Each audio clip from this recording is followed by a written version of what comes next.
So welcome to the Cork and Benny show. Thank you. Thank for you having me. You're very welcome. You're very welcome. You're lucky you're allowed to sit on this now after all your antics last week. Showing up in ridiculous, I wouldn't even call it a Hawaiian shirt. It was just your multicoloured thing was back and your hat was back. There was a party going on, but that's not happening for a few weeks. Right. But here's the thing, right? This weekend, what's this weekend? It's Paddy's weekend. Right, so that's why you got the emerald green on. So I've got my green jacket, I've got my orange, my pale skin can be my white. Yeah. I'm being very patriotic here now with my my green, white and gold. Where's your Paddy's weekend get up? You had a reason to get dressed up. It's true. I missed the boat, didn't I? You did. Like I even did it. You did. I assumed you were going to get dressed in your green. Paddywhackery. It's not a word. Paddywhackery is most definitely a word. Says who? It's pointed out in the dictionary to me. Paddywhackery. I say if you Google it now, it'll come up there now. That's not the dictionary, that's Google. Paddywhackery is a common known word. Okay, what's the definition? Paddywhackery is like all sorts of Irish shenanigans that people get up to. Okay. So happy Patrick's weekend. Thanks. That's what I'm calling it. Patrick's weekend. Patrick's weekend. It's no longer just one day. No, it really is a whole weekend affair. Yeah. But and we spent our bank holiday Monday apparently doing podcasts. We did. Yeah. The socialist thing is a day off. It's all go. Yeah, that's it. But this week we have a guest who came in and chatted everything music, ceremony music, reception Ceremony music. singer, Fiona Kennedy. Yeah. Not just ceremony though, reception as well. Yeah, but we were having a chat to her and she really is primarily, she's like church music, church singing. She likes that the most, I think. And she does do combos, as Laura says, where she does ceremony music and the receptions. Yeah. Okay. But she does civil ceremonies as well as church, because you said church wedding. She's not just the church wedding singer. Big on the church though. She like the priest like her. Priest like her. She's got the priest on side. That's it. But Fiona came in and chatted everything, kind of like music. But we learned loads from her. I learned loads about Fiona. She's not just a wedding singer. She's so much more. It's a great conversation, yeah. But I won't ruin it for everybody by telling you now in this pre-podcast before Fiona's podcast. But I put my money where my mouth is. Did you? Because I was wondering, would you? Go on. I just bought 2 tickets. Well done. Now who's see Fiona's show? You know I'm not going. Who's the second person? It's none of your business. You're a fair. Yeah, you're going on Tinder later to find someone to go to the Fiona show. Do you even know how to use Tinder? I'll download it. Did you ever use Tinder? No, I didn't. Tinder was after us. Yeah, no, neither did I. I feel like I missed out a whole part. Maybe we should just go on Tinder for the crack. Chatting about Tinder for the crack. See how high we score. Yeah. You could go on and look for Fiona Kennedy on Tinder? music date. Don't think Fiona's on Tinder. Not Fiona Kennedy date to go to her music event.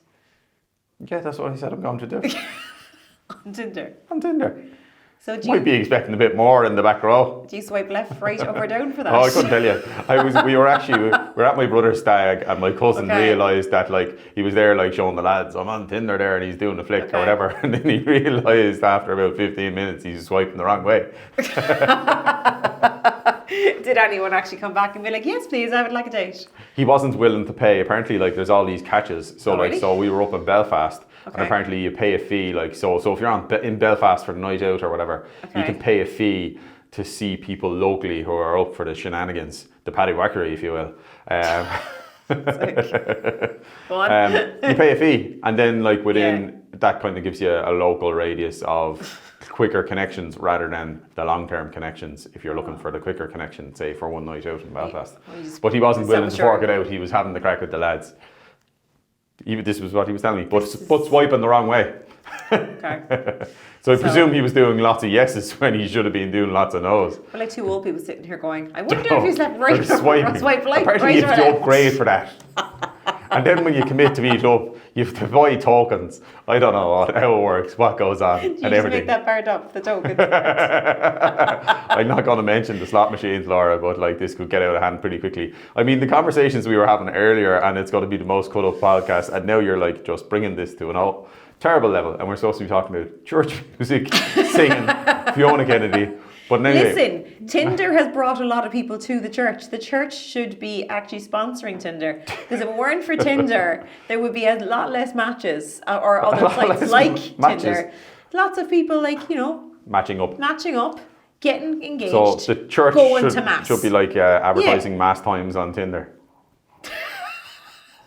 I think this is a mighty idea. Tell you.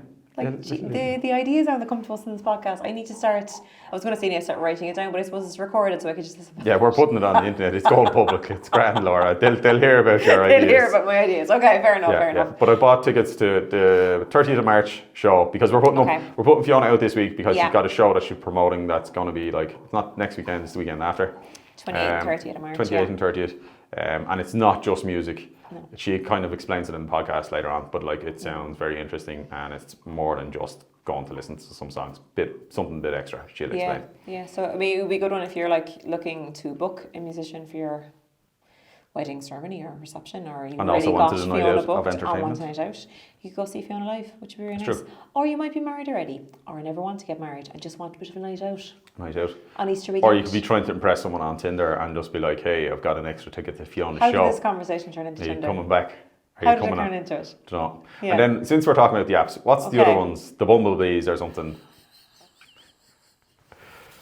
The ones where the women have all the control. What's that one called? I have no idea. I have spent no time There's somebody else was telling me why that. Like, pretty much, it's something like, the lads go on. Right. And it's like, so they're not allowed to talk to the women until the women kind of approach them. That should be the way it is anyway. Yeah, indeed. Yeah. No, I have no clue. It's like getting your mate, go up and ask your one. Yeah. Like, I went out on a weekend in my local town. You came down from Dublin and just wouldn't go home. You're still here. Yeah. It's been about 14 or 15 years. Your mother's still wondering when you're coming home. She rang me earlier and was like, is Benny coming home soon? Actually, she didn't use the word Benny. She said Robert. Robert's coming home soon. Don't be telling people that in public I've just told everyone that your name's not Benny. It's actually Robert. Who is this Robert person? There is no Robert. There is no Robert. There is no Kaiser Soze. But... Right, what are we talking about? We were talking about wedding ceremony music, singers. Yeah, exactly. There's some great singers out there. And do you know what I was thinking of when I was thinking of things that we should be thinking about to say on the podcast type thing? Best not to think about it at all. Right. Yeah. Did we ever find out who that singer was down in Kenmare, Sheen Falls, went to a church? And I need to ask them for Annalie and Declan's wedding. Yeah, the amazing singer. Over. Yeah, she was... the dog has brought her pigs. Wouldn't it be gas if it's another singer and they'd be like, that was me? Yeah, well, if you were that person, it was about 2 years ago down in Kenmare Church, and it was just like I kind of felt like I fell into a performance that wasn't a wedding performance. It was so good, like not the wedding performances aren't good, but this girl like absolutely blew me away with her voice. She was ridiculous, and it was flawless to her. Yeah, it really was. But you do come across a lot of people, but I do love bumping into Fiona as well, though, because she's got a very I can't concentrate with the pig. This dog has just taken over this podcast. Can you get a quiet toy? Can we get a quiet? No, don't. Go over there and exchange. Quiet toy. Get her a quiet toy out there. Get her like a rope. Here, look. Oh, look, there's Puppy. Oh, Puppy. She likes Puppy. Puppy, okay. She's got her own puppy. So Mr. Pig can stay there now for the rest of the podcast. Mr. Pig, this was a gift from the girl in Pets Plus. Yes, the noisiest gift in the world. Yeah. Unfortunately, the squeak hasn't gone. But anyway, back to Fiona. I do love him.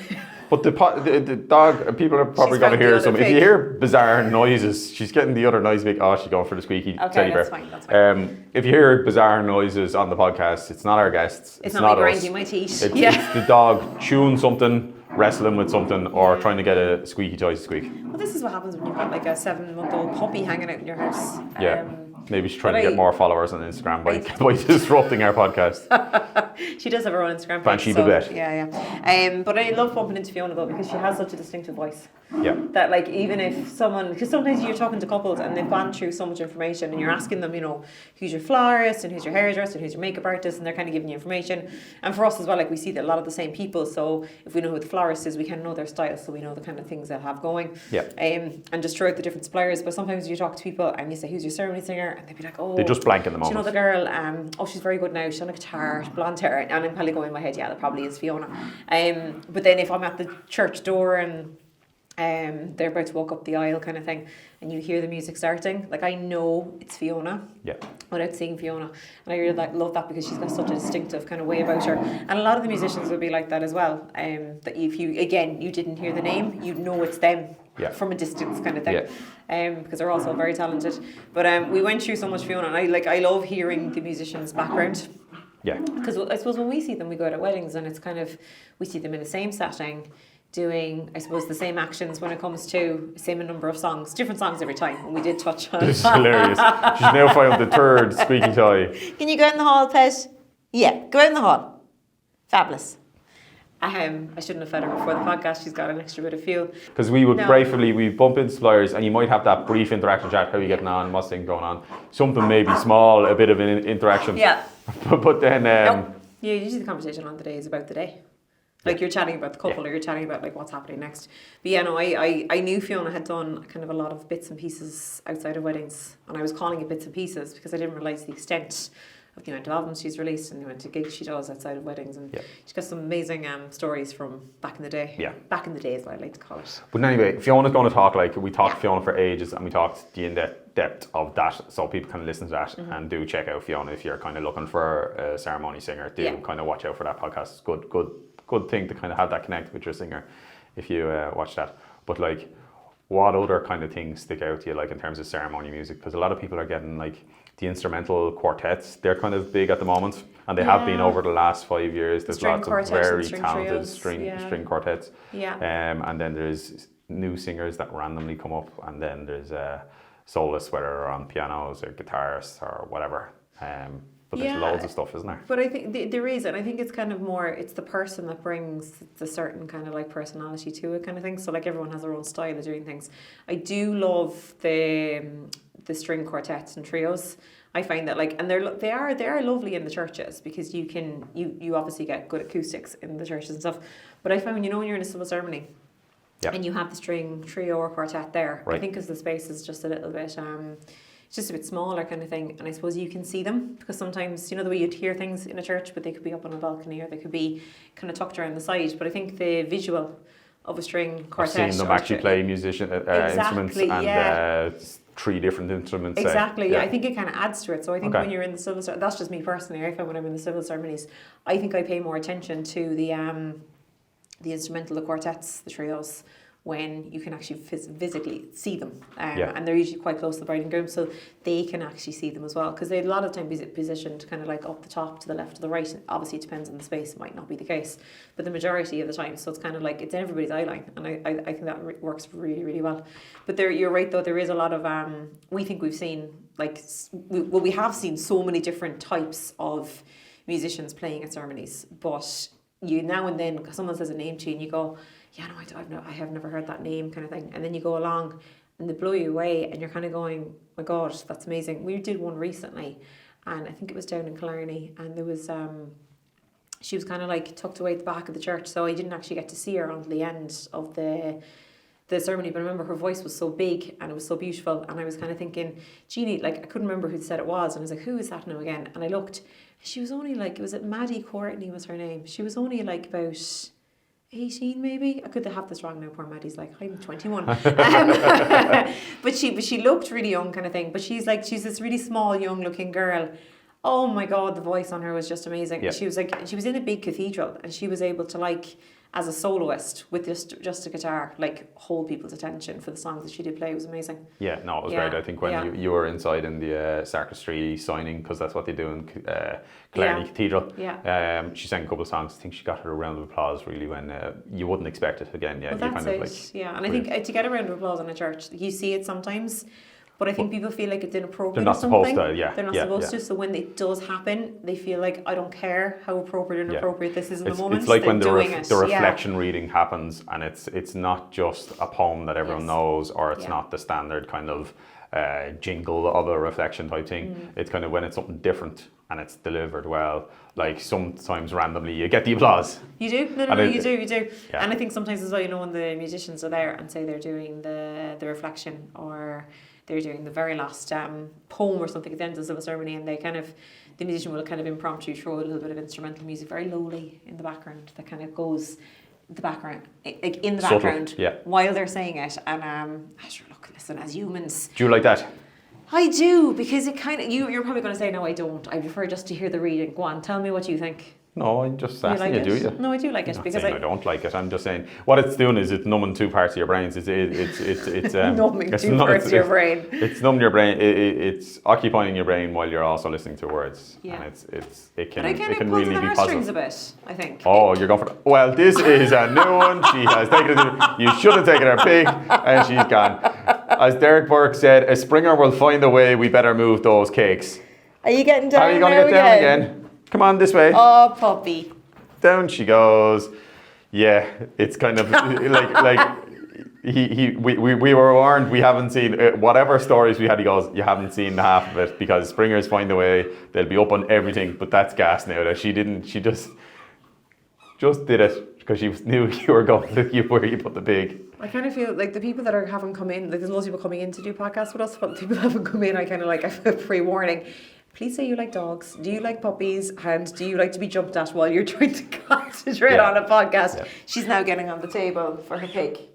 Banshee. That's gas. Maybe we need to do Banshee podcasts. A Banshee podcast and just do a Banshee podcast.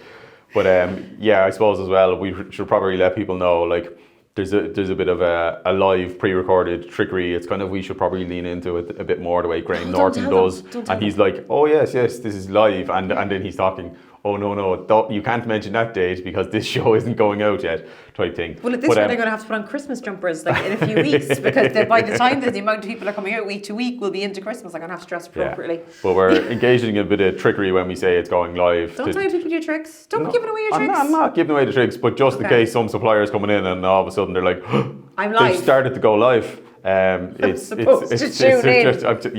But I haven't been given an invite.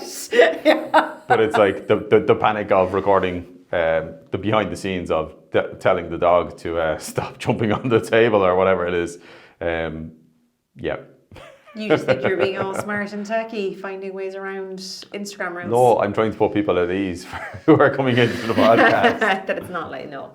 I know, it couldn't be live. No. But seeing live must be, even no matter how talented you are, there must be one, nerve-wracking, and then two, the response, like when you do get the round of applause, or the impromptu kind of response that you wouldn't expect, the bit of buzz, like it must be kind of special kind of feeling. Oh, definitely, because I suppose you do things so often that it kind of becomes just second nature, and you're kind of just like not going through the motions, but a little bit, because you know the song, you've done it in this church before. I suppose for musicians, because they're kind of going to. When you restart, you've got such a flat tone. Do I? Yeah. But that's how we talk. I'm slacking you on the podcast. This is not off air. Like we've never had a conversation where a man's going, yeah, this is off camera now, and then start telling us stuff. No, you can't put that in the podcast. That was a tough conversation now this morning, wasn't it, now? I don't know whether we're on or off the podcast now at this point. I'm so confused as to, is this on camera? Is it off camera? Should we just keep talking? What are we saying? Are we swearing? Are we not swearing? Here we go. But yes, Benny, you're dead right. When there is a round of applause in the middle of a ceremony, because you've sang that song in that church before, and it could be a little bit of a going through the motions. But I find that on a wedding day, like it doesn't matter how many times you go to the same venue or the same church, or you hear the same song, it's the people that have attended the wedding, they make it different each time. So like if you get that round of applause, or you get that, I know, but sometimes there's magic in the air that the song is just amazing. Sing along. That should be something that happens. Sing along in church. You're lucky to be allowed one person sing, let alone to have them sing along. The priest sings along. The priest can do what he likes. But if it's a hymn, this is his house. If it's a hymn, yes, I think he'd be fine with you singing along. No, there is, and I mean we've had I'd be singing along at the back. The lads singing the Elvis song along in Dingle when the whole it was England. Was it English Irish, or was it was all English? She just had an Irish connection. I suppose she had some Irish family, extended Irish family is the reason why I pulled them to her nanny Dingle. still lives there. Her nanny. Yeah. So they all started singing the Elvis song. They all started gently singing along, and it was kind of lovely. Yeah, but that's fine. I think it's okay if those things happen. They should be allowed to happen. People should be able to interact, and people should be able to be get involved in the wedding. Okay. Add to the wedding. So mums are allowed to go in the car to the church or to the ceremony. Yeah. So in the fancy car, mums are now allowed into. We're breaking down all the barriers, and the crowd is allowed to sing. Oh, yeah. In the church. Oh, 100%. Yeah. I don't see why not. I'm going to ask Father Tom now. Is that okay now? And see what he says. Because Tom's coming up in a bit. It's just some of the priests want to be the one singing. It's true. They like a good song. They do like a good song. She's back. It didn't take long. Do you remember that time we spoke to Jimmy. Do you remember Jimmy? No idea. Oh, Jimmy. Jimmy, right? And they were tight for time, but Jimmy wanted to do 100 things. Do you remember Jimmy, right? But he kept quiet. I just winded you up now. How could you forget Jimmy? Turned out to be a great day, right? But it was tough to keep everything in schedule, because you know what Jimmy forgot to tell us about? That I'm a musician and I have musicians coming into the church. He got special permission to bring a whole band into the church. To be fair, he and kind of touched it. he was putting on a concert. As in, it wasn't your normal... They're just playing like the entrance and exit song, and he wants to do it a certain way. Fair, they were playing so much music. To be fair, the priests knew them, right? So they got away with everything. They got extra. You wouldn't get away with usually in the church. Yeah. My favourite part about that was literally. So it is great that when you are a musician yourself, and you've got obviously music is a big part of it, and you've got friends who are musicians. A lot of the time, friends who are musicians, they're kind of they're not the type of musician that would have played in a church before. So they don't know, kind of, I suppose, the type of song that would usually be played or what would usually be allowed. Now, at this stage, it didn't really matter because the priests or general etiquette. The priests really didn't care. But it was so there was kind of a 3-piece band throughout the whole band. I'm using the word band. No, there was a band. There was about 8 of them in it at one stage. Anyway, but they kept inviting different people up who were also musicians to do songs. But I don't think I will ever forget this. So the Eucharist has been given out to the congregation, and they have a song they're going to play. I have no idea what the song is, but it was a great song. And the lead guy who was singing away, he was singing for most of the actual mass. He was getting really into it. His brain was 11 o'clock at night. He was because he had played quite a few songs, so they were warming up a bit and stuff before we got there. But it was so funny. So they're giving out the Eucharist. He's singing a song that you usually wouldn't get away with at that time anyway. And then to add to it, he literally Mike's on a stand and he puts his hands up in the air and he just starts clapping. As in everybody clap along. Yeah. So the priest is there going, body of Christ. And in the corner, your man's like... And then Jimmy got out his firelighter and was like this. Oh, he did. That was someone who knew bands to kind of get the big band going, kind of have a bit of fun with it. But you know what I haven't seen in ages? What have we not seen in ages? At a church ceremony especially, because I don't think I've seen them outside of a church. Outside of a church? Big. No. In the church ceremony. You good? Gospel choirs. Gospel choirs, Seen a gospel choir we did. In ages. We did. When was the last time we saw a gospel choir? We were working with Richard Finlay. That was ages ago. It was last summer or something like that. Yeah, it was ages ago. Was that Babette's wedding? Oh my goodness. There you go. Hey-oh. I know. Storm Babette. Yeah, they had a gospel choir. But the gospel choirs are...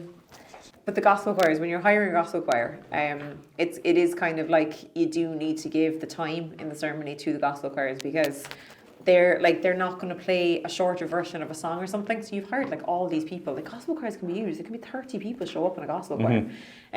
But they're going to play the full song, and because it has to be the full song because it's a gospel choir. Yeah, It's working up there's a rhythm to it, yeah. Exactly, yeah, and it's kind of but it's. I think a lot of people when they go to a wedding ceremony, they don't expect to see a full gospel choir. They really don't, because it's not something you get to see very often. I'm talking think Sister Act. Gospel choir, everyone's got the same outfit on, they've got the songs down, they've got the little movements down that they're all in sync and stuff, and it's it really is whether you like gospel choirs or not, you're liking it before you leave type thing. Yeah. Do you know, because it's kind of uplifting, but yeah, that's something that we don't see very often. Want more gospel choirs? Yeah. More rock bands and more gospel choirs in the church. Well, listen, you got to think outside the box, Benny. Do you know what? If there's a gospel choir out there that knows loads of songs, right? Because I think one gospel choir many years ago had to wait a while, and sure, the priest was kind of sure, fire away there, lads, there, and just be singing there since we're going to be waiting a while type thing. Okay. And the lads were kind of oh no, we've got our 5 or 6 songs ready for today, and we're using them, we go on singing on repeat. But they were then kind of they had prepared and for specifically for those, okay. And then they were kind of okay, do you remember this song we used to sing? So it was kind of a bit of fun for them, so but they were kind of saying, yeah. You was in the church before me. Tell you, so we got a bit of extra entertainment. But what if you had gospel choir at your drinks reception? See, I haven't seen this.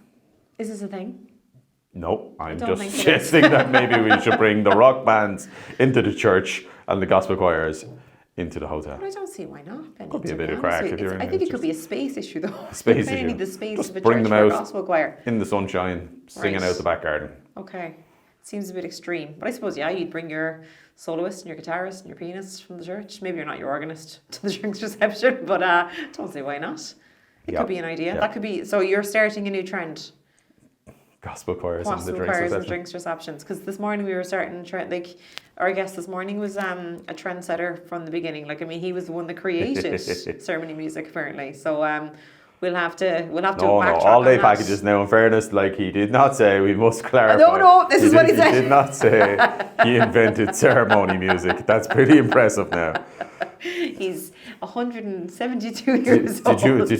Did you copyright taking photographs at that angle? Did you? That's my photograph. You can't take We it. could start doing that. And we could just do less weddings and keep charging people for different angle photographs. Right. Well, this dog has disrupted us enough, and I think he's due to go outside. So we better wrap this up. So. Yeah. Well, we'll let Fiona tell you about the rest of it at the end of the week. No, do watch out for Fiona's podcast because it's an interesting conversation in itself. Mm-hmm. Yeah, I'm being assaulted. That's great now, Benny. Thanks for joining me. And thanks for getting your St. Patrick's Day cheer on there. Now, in fairness, like St. Patrick's Day was yesterday. No, it's over. It's the bank holiday weekend of St. Patrick's weekend. The tourists are still here, enjoying it.